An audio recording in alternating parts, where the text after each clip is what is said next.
علی بھی اگلا سوال ہے، میں پولٹری کا بزنس شروع کرنا چاہتا ہوں، لیکن اکثر سننے میں آیا ہے کہ فارمی مرغیاں مضر صحت ہیں، ایسی صورتحال میں کیا پولٹری کا بزنس حلال ہوگا؟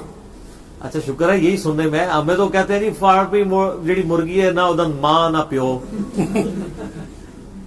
تو اس سے پوچھیں جو آپ دیسی مرغی ہیں ان کے ماں باپ کی تحقیق کر کے آپ کھا رہے ہوتے ہیں؟ کیونکہ آج کل جو دیسی مرغیاں بھی مارکیٹ میں آئی ہیں وہ بھی زیادہ تر فارمی ہوتی ہیں، یہ گولڈن مرغیاں. تو ماں باپ کی تحقیق کرنے کی آپ کو دوسرا یہ کوئی شرعی قانون تو نہیں ہے کہ آپ نے وہ تحقیق کرنی ہے. شریعت جو لاگو ہوتی ہے وہ لاگو ہوتی ہے انسانوں کے اوپر، جنات کے اوپر، جانوروں کے اوپر آپ نے شریعت نہیں لاگو کرنی ہے. ورنہ تو آپ کو پتا ہے جانوروں میں تو آپ کو پتا ہے یہ جوڑے والا میل فیمیل کا بھی چکر اس طریقے سے اسٹرکٹلی تو وہ فالو نہیں ہو رہا ہوتا کہ وہ یعنی میاں بیوی کا جیسا ریلیشن شپ ہے.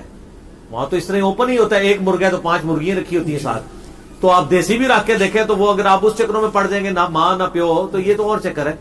باقی یہ جو مضر صحت والا مسئلہ ہے نا یہ پاکستان میں بھی اٹھا تھا، سپریم کورٹ نے بھی اس کا نوٹس لیا وہ فیڈ کے اعتبار سے. الٹیمیٹلی اب تو خیر معاملہ ریزالو ہو گیا، اللہ کا شکر ہے. باقی یہ کہنا کہ ان کی فیڈ میں سور یا باقی چیزیں شامل کی جاتی ہیں ہمیں تو کوئی ایسی تحقیق نہیں ملی ہے. اور دوسری بات یہ ہے کہ سور کو تو چھوڑ دیں، آپ کی دیسی مرغیاں بھی جو کھا پی رہی ہیں کیا وہ کیڑے مکوڑے کیا وہ آپ کے نزدیک حلال ہیں کھانے؟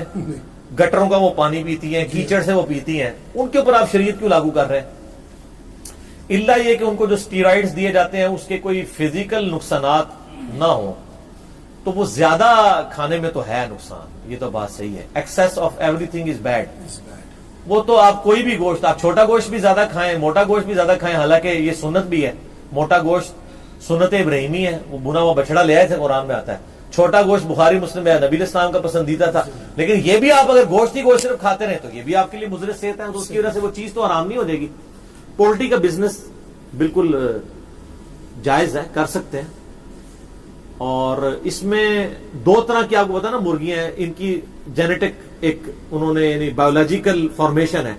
ایک مرغی وہ ہے جو لیئر کہلاتی ہے، لیئر وہ ہے جو انڈے دیتی ہیں، اور وہ جب مارکیٹ میں آتی ہے وہ اتنی بڑی بڑی ہوتی ہیں مرغیاں، وہ بالکل انڈے دے کے فارغ ہو جاتی ہیں.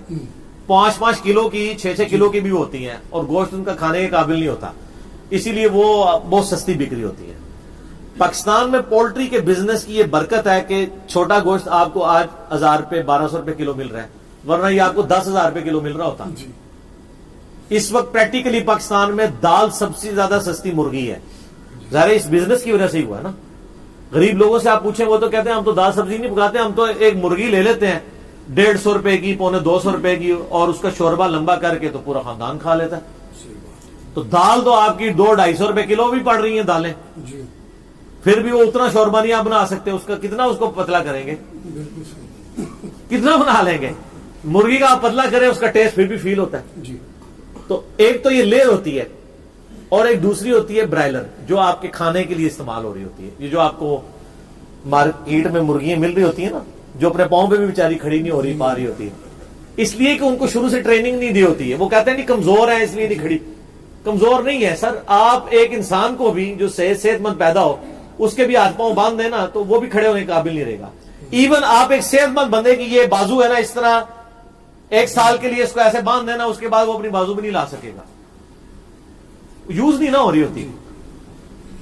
تو یہ نہیں ہے کہ مطلب وہ ان کا گوشت کوئی صحت والا نہیں ہے، ایسا نہیں ہے. باقی ایکسیس نہیں ہونا چاہیے. ہم تو پرسنلی میں تو بہت کوشش کرتا ہوں اوائڈ ہی کروں. بہت کوئی مجبوری ہو تو کھانا پڑ دے، علیحدہ بات ہے. باقی بزنس اس کا حلال ہے، بلکہ اگر آپ کی نیت ٹھیک ہوگی تو نیکی کا کام ہے لوگوں کو یعنی سستا گوشت پرووائڈ کرے. تو جو برائلر ہے وہ کھانے کے لیے استعمال ہوتی ہے، لیئر جو ہے وہ انڈوں کے لیے. اور میں بھی آج کل ایک آزمائش سے گزر رہا ہوں. میں وہ مارکیٹ میں آپ کو پتا ہے چوزے آئے ہوئے ہوتے ہیں نا، تو وہ بچے ضد کر رہے تھے تو ہم نے مارکیٹ سے چوزے خرید کے پال لیے. وہ آپ اگر 20 خریدیں تو 3-4 بچ جاتے ہیں 20 میں. وہ اس لیے کہ وہ ریجیکٹڈ چوزے ہوتے ہیں، جو بیمار ہوتے ہیں تو وہ مارکیٹ میں آ جاتے ہیں، تو وہ پھر یا قسمت یا نصیب. حالانکہ میں نے ساروں کو ویکسین بھی کرائی، ہمارے گھر سے قریب ہی ہے ہاسپٹل جانوروں کا، تو اس کے باوجود وہ البتہ ان میں ایک چوزہ ایسا نکلا، مجھے چوزہ ذہن میں آ گیا، کل اس کو ہاسپٹل میں لے گئے. وہ چوزا بڑا تو ہو گیا لیکن اس کے جسم پہ بال کوئی نہیں ہے. جیسے وہ یہ پیدا ہوتی ہے، یعنی یہ جو چڑیا کا بچہ ہوتا ہے نا، بالکل گوشت اس کا اس طرح، وہ اتنا بڑا ہو گیا تو اس طرح ہی نظر آتا ہے، چاند ایک جگہ پہ تھوڑے تھوڑے بال نکلے ہوئے، بال ہے ہی نہیں ہے. میں بڑا پریشان، میں اب اس ڈاکٹر کے پاس گیا، میں نے کہا جی کوئی اس کو دوائی دیں، تو وہ کہنے لگا جی دوائی تو میں دوں گا، باقی اتنی ریکوری اس کی نہیں ہوگی. تو اس نے وہ وٹامن کا وہ مجھے شربت لکھ دیا کہ صبح شام اس کو ڈراپ سے پلائیں. تو اور اس نے کہا جی اس کو باقی چوزوں سے، میں نے کہا باقی چوزے سے مارتے بہت ہیں کیونکہ ان کو وہ کہتے ہیں اس لیے مارتے ہیں کہ وہ چوزے سے چوزا مارنے کے لیے تیار ہی نہیں ہے، کیونکہ چوزوں والی تو اس میں کوئی شکل ہی نہیں نظر آ رہی. تو اس کو اپنے خیر لادا کر دیا. تو وہ کہنے لگے کہ اس کی جینیٹک سٹرکچر کا فرق ہے، یہ لیئر کا میل ہے. تو لیئر مرغی جو ہے نا، وہ اس کا جو میل ہوتا ہے وہ اسی طرح کہ اس کی پرورش، جسم تو بہت بڑا ہو جاتا ہے لیکن اس کے پر شر کے معاملے میں نا معاملات پرور اس کے نہیں اس طرح اگتے. باقی وہ کہہ رہے جی آپ یہ وٹامن کے اس سے وہ جو بچوں کو وٹامن کا شربت لکھا جاتا ہے، وہ اس نے کہا جی وہ ڈراپس میں نے خریدے جی جا کے، پھر وہ اس کو آپ شروع کیے، دعا کریں بال ہو گئے اس کے کیونکہ مجھے اب فکر لگ رہی ہے کہ سردیاں آنے والی ہیں. تو میرا بچہ کہہ رہا ہے اس کے لیے ایک سویٹر بھی بابا لینا پڑے گا ورنہ تو اس کو ٹھنڈ لگ جائے گی. تو میں نے کہا ہاں ٹھنڈ تو لگے گی، ظاہر ہے اس کے جسم پہ بال ہی نہیں، بالوں نے ہی روکنا ہوتا ہے نا ٹھنڈ کو. تو ہم کوشش کر رہے ہیں کہ تھوڑے بہت بال اس کے اگے. آپ بھی دعا کریں، آپ بھی دعا کرتے ہیں. ٹھیک ہو گیا. جزاکم اللہ.